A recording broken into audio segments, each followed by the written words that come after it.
Good evening and welcome to the English News Bulletin here on Rwanda Television. We believe you had a good day. We'll begin with the headlines. On this Wednesday, conclave for the election of a new pope has officially begun at the Vatican in Italy. The Minister of Infrastructure, Dr. Jimmy Gasore, has called on private sector stakeholders in the Western Province to prepare to leverage the nearly completed Rusizi port. On the international scene, France is preparing to mark 80 years since the end of the World War II with nationwide commemorations.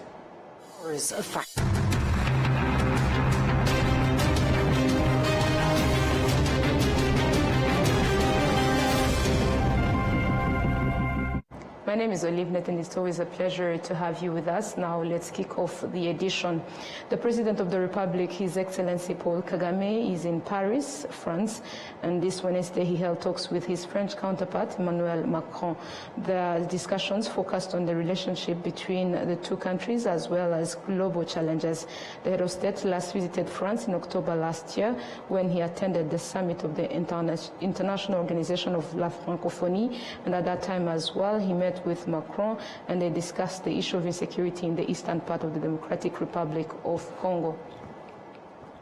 Moving ahead to other matters, on this Wednesday, conclave of the election of a new pope has officially begun at the Vatican in Italy. A total of 133 cardinals are participating in this retreat, including Antoine Cardinal Kambanda, the Archbishop of Kigali. The cardinals entered the Sistine Chapel singing a hymn called Veni Creator Spiritus, which means Come Holy Spirit Creator, asking the Holy Spirit to guide them in the process of electing a new pope to succeed Pope Francis, who recently passed away. Christine Mukangusi, one of over 1 billion Catholics waiting for the election of the new pope, shared her thoughts on this. Twagize rero umwanya wo kwerekeza amaso natwe ku Mana.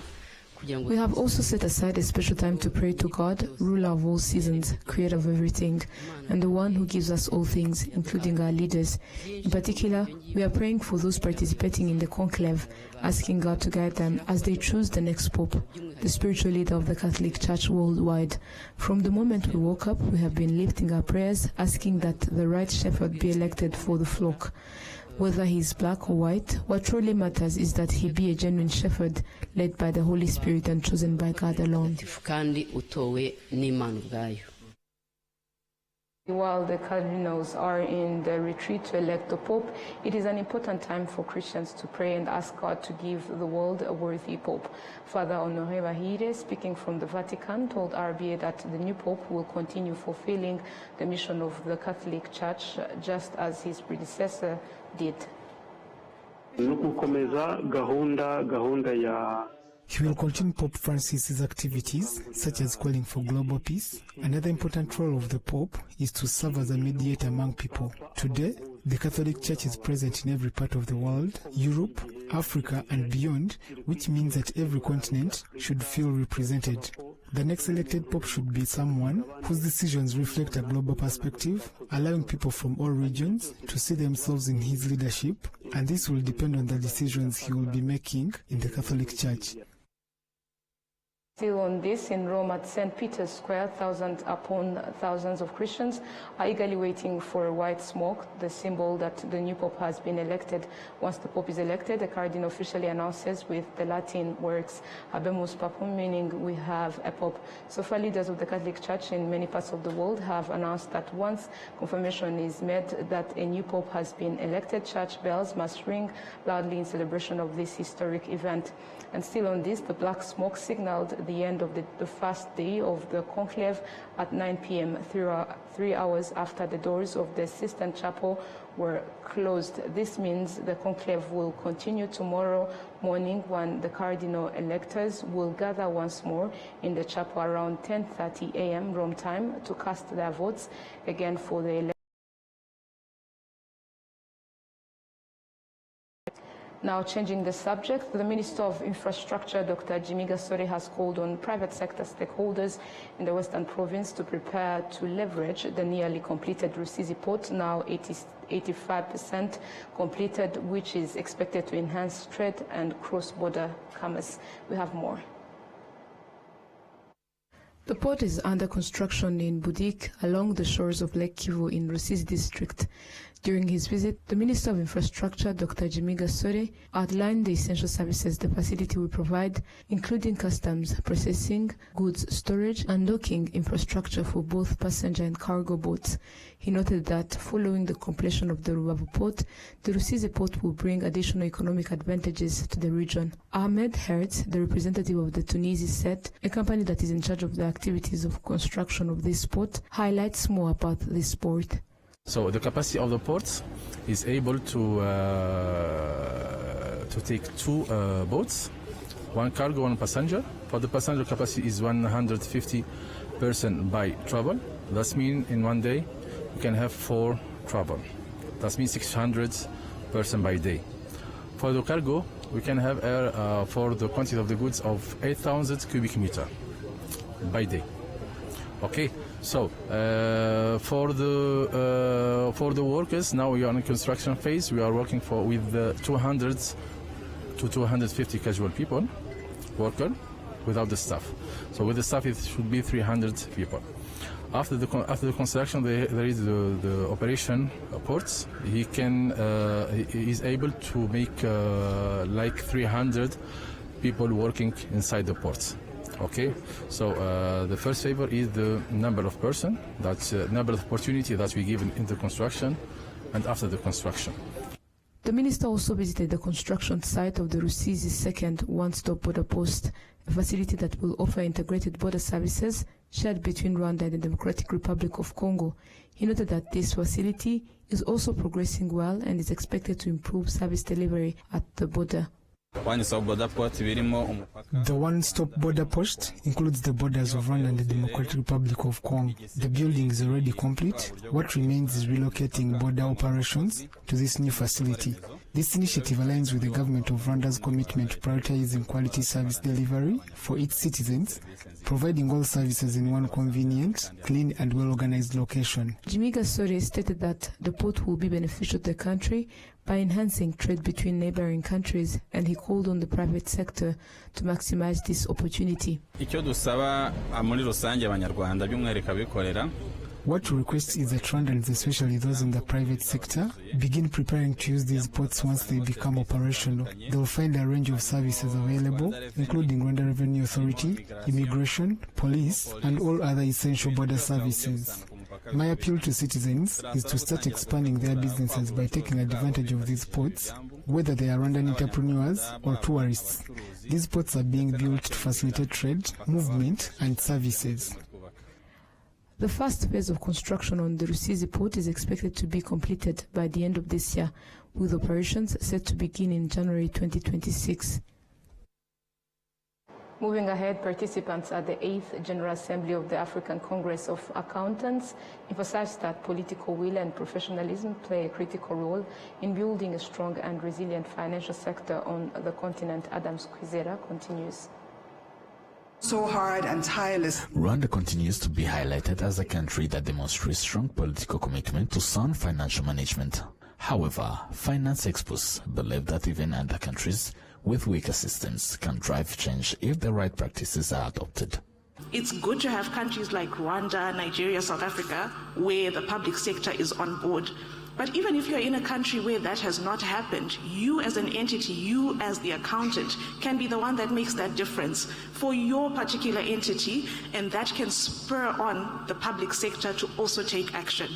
So I think it's up to us. When there is no political will, and there are sometimes pressures, undue pressures are being used to make accountants do what is wrong. But if not, as an accountant, you have to stand by the oath of your profession and safeguard all public funds or all money is put in your custody. It's a trust. It's a trust, and it's an oath for an accountant to always uphold that trust. Experts in financial accountability speaking at the conference emphasized that traditional African values can provide valuable insights and guidance for accountants striving to protect national resources. This perspective was shared during a session titled Unlocking Capital Flows through Sustainability, Strategic Leadership in Reporting, Assurance and Policy. When we all come together and build like we used to do in our villages in the past, and we are co-accountable for our resources, for our country, for our roads, for our cleanliness, then what happens is that it becomes familiar. And you are accountable to me, I am accountable to you, and then we have a transformed economy, we have a transformed financial system, and we then have much more integrity as well as the accountability and an ability to move forward. So this is what inspires me to act. Mutesirinda Rusagara, Minister of Finance in charge of public investment and resource mobilization, at the Ministry of Finance and Economic Planning, urged accountants to remain firm and ethical when reviewing financial documents. I think where we will look to the profession is how can we be bold when it comes to looking at balance sheets to see how you manage risk but also help companies grow. How can we be bold when it comes to talent, when we look at the needs we have both in terms of quality and quantity. I'm not sure the traditional way that we've been educating is going to continue to will be sustainable. I think we're going to have to use very different ways to be able to accelerate the learning and the skills that we are looking that we'll need. So I just want to encourage everyone, whether they are new to their profession or whether it's they're a lot more mature in their journey in their profession, to just be bolder in how they think through the challenges and the opportunities that Africa has, and we'll work together with you from the public sector side. This was the third day of the 8th COA General Assembly, which has brought together over 2,000 accountants in Kigali for a 4-day gathering. Adams Kwizera, RwandaTV News. To the education sector, girls studying science subjects in Rwanda say they chose these fields fully aware that they require effort and dedication, but they are determined to pursue them because the country needs professionals trained in science. And Gladys has more on this story.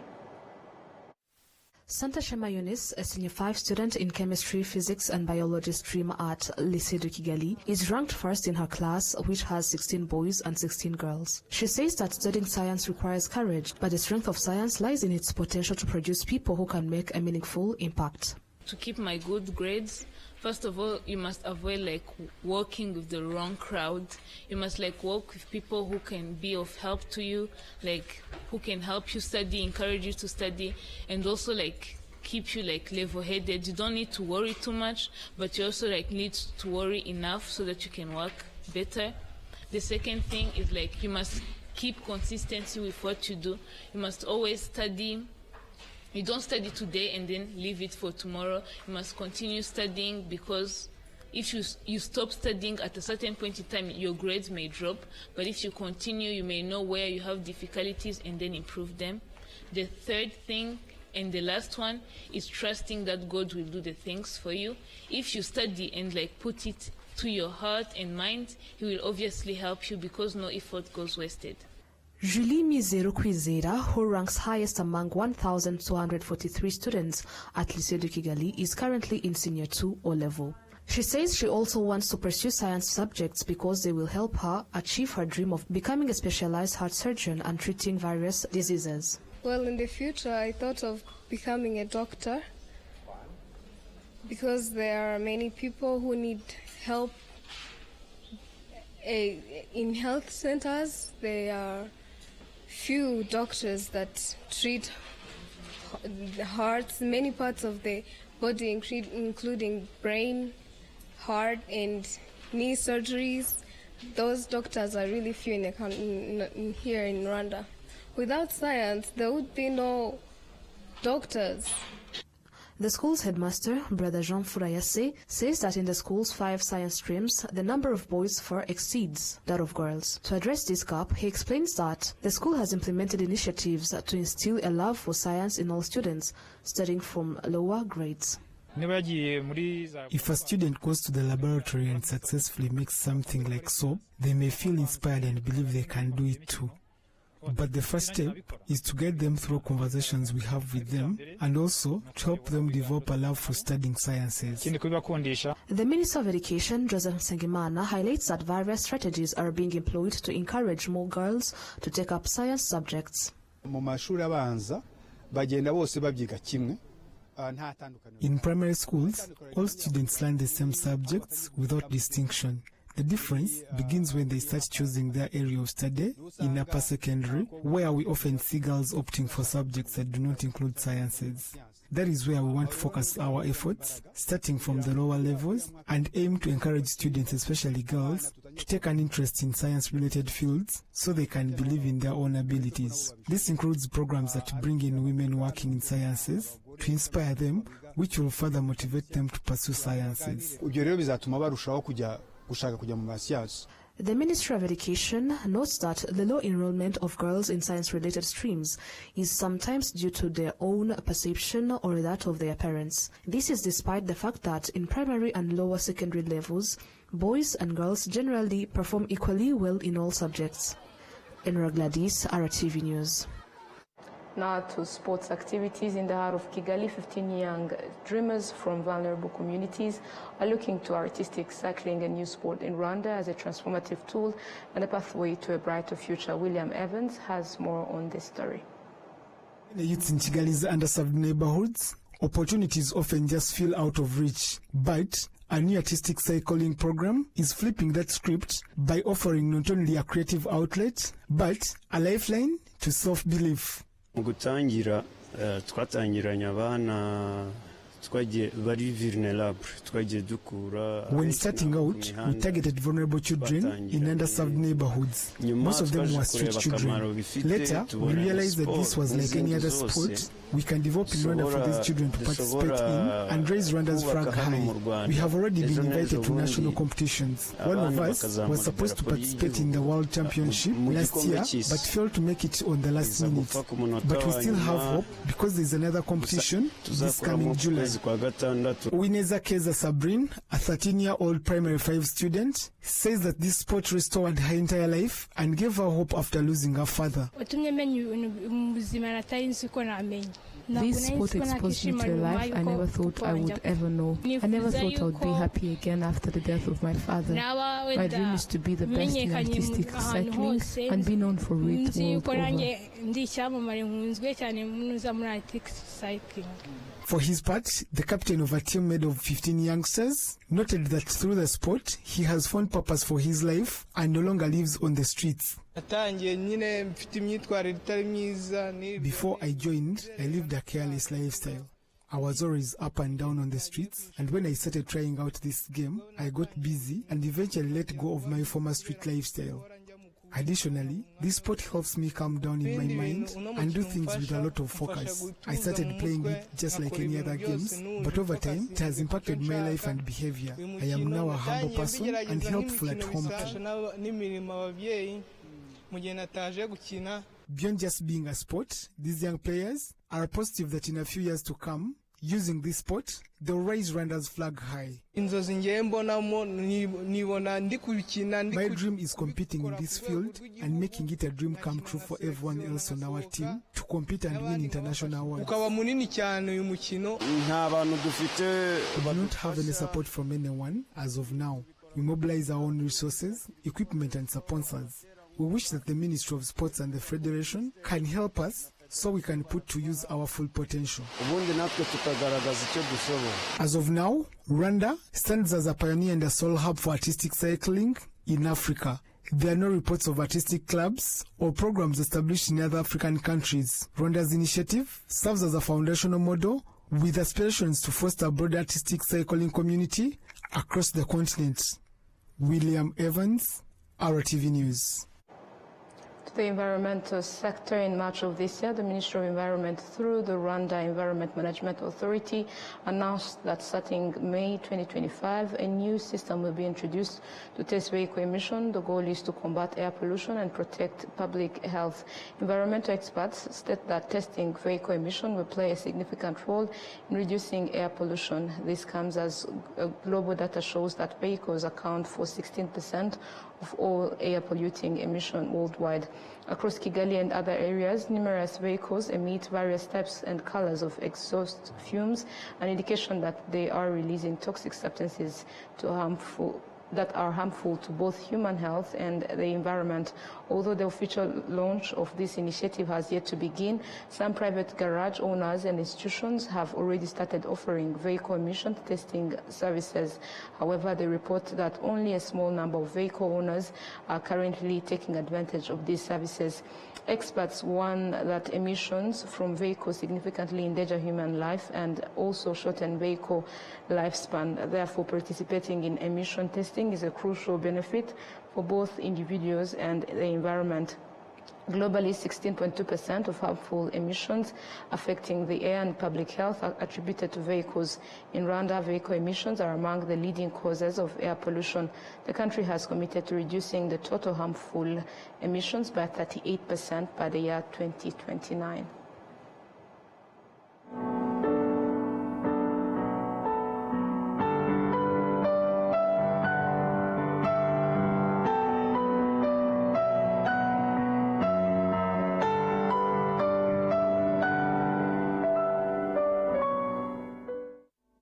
Moving ahead, Christians and the Anglican Diocese of Hyogwe were urged to respect and value human life, as this fundamental principle was lost in 1994 and even before then, ultimately leading to the genocide against the Tutsi in 1994.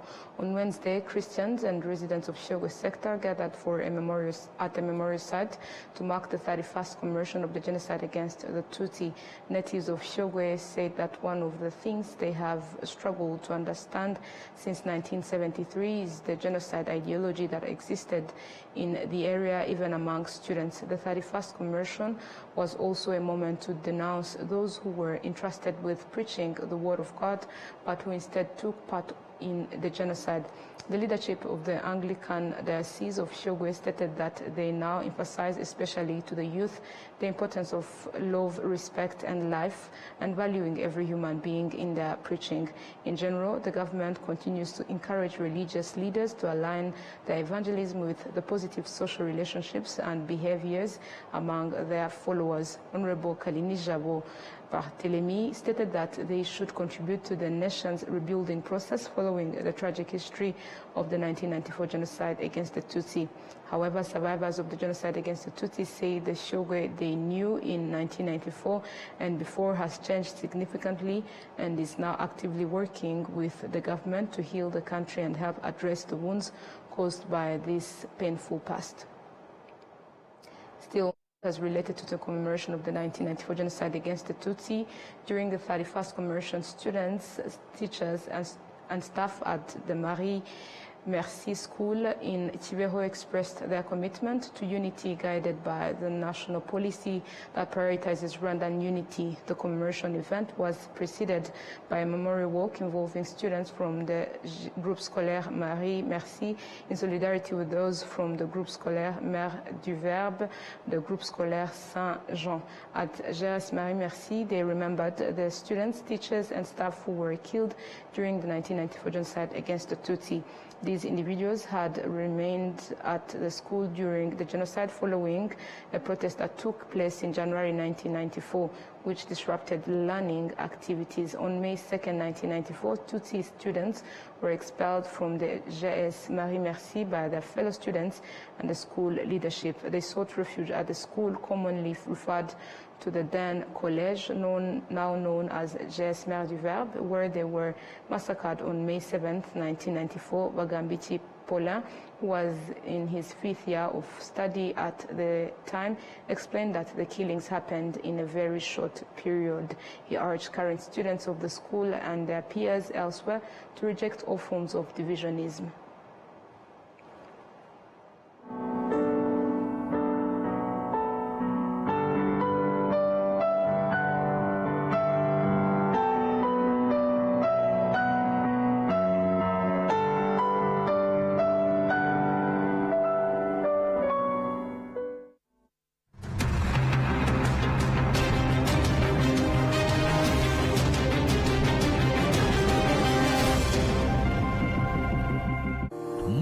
wa sosiyete turakwibutsa ko buri sosiyete isabwa n'itegeko kubika ibitabo bya sosiyete ndetse no gushyikiriza RDB amakuru abikubiyemo. Ibyo bitabo birimo igitabo cy'abanyamigabane, icy'abagenewe inyungu ku migabane, inyandiko y'amakuru ya sosiyete, ibaruramari ngarukamwaka n'izindi. Gutanga amakuru y'ugenewe inyungu ku migabane wanyura kuri bo.rdb.rw, naho gutanga izindi nyandiko ukanyura kuri org.rdb.rw. Nyiri muto arababwiraga data bati ntabwo wagira umukamo mwinshi utunze inka imwe, ariko nigeze acika intege. Mama akinjira mu bucuruzi hari abamubwiraga bati ntabwo watera imbere udakorera mu iduka rigezweho, ariko ntibyamusubije inyuma, yakoranaga umwete. Njya muri kaminuza hari abanshidikanyagaho bavuga ko nashobora kaminuza naturuka mu muryango wifashije, ariko byarangiye nanditse amateka mashya. Igihe cyo gutera ishema umuryango wanjye kigeze, bamwe bakomeje kumbwira bati ntabwo watera umuryango wawe ibyishimo n'ishema, ariko narabishoboye. Hari abakekaga ko nasigira umurage ukomeye abankomokaho, ariko ubu mfite uruganda rutunganya amata. Banki ya Kigali yabaye umufatanyabikorwa wanjye mu rugendo rwose, inzozi zanjye ziba impamo. Bigereho.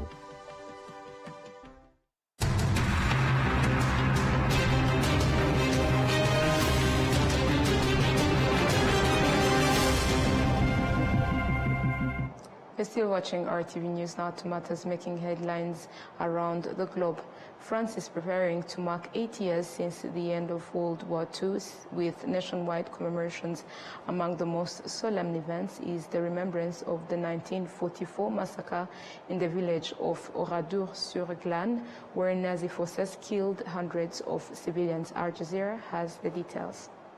The ruins of Oradour-sur-Glane in southwestern France, a memorial to the horrors of fascism. The village was razed to the ground by Nazi forces in 1944. 643 people were massacred in one afternoon. Agat's grandfather, Robert Ebra, was one of only 6 survivors. He was 18 at the time.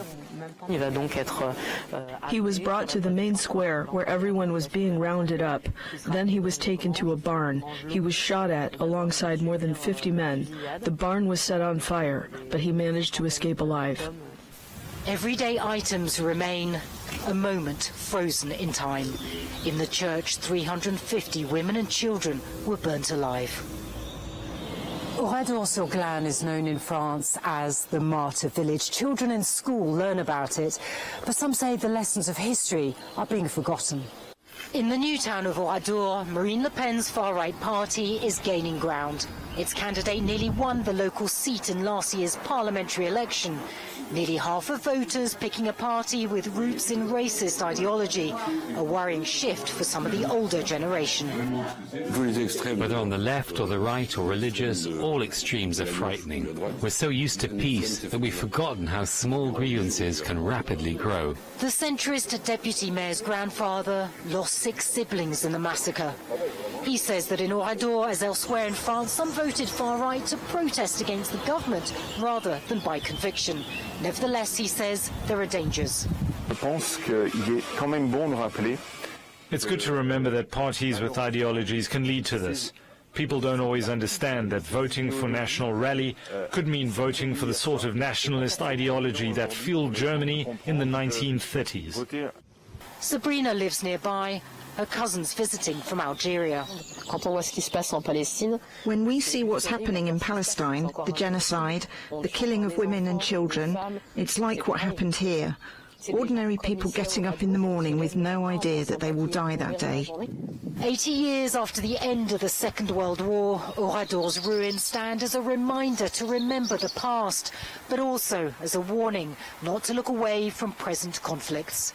Natasha Butler, Al Jazeera, Oradour-sur-Glane, southwest France. Tonight's bulletin, but before we leave, a reminder of the top stories that made the edition.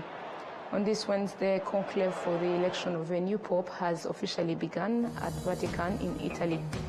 The Minister of Infrastructure, Dr. Jimmy Gasore, has called on private sector stakeholders in the Western Province to prepare to leverage the nearly completed Rusizi port.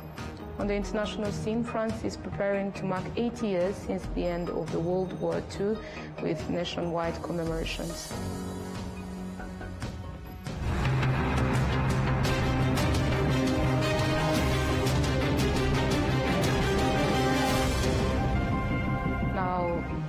Now Now that marks the end of today's bulletin. Thank you for joining us on behalf of the entire news team. We wish you a productive week ahead. Goodbye.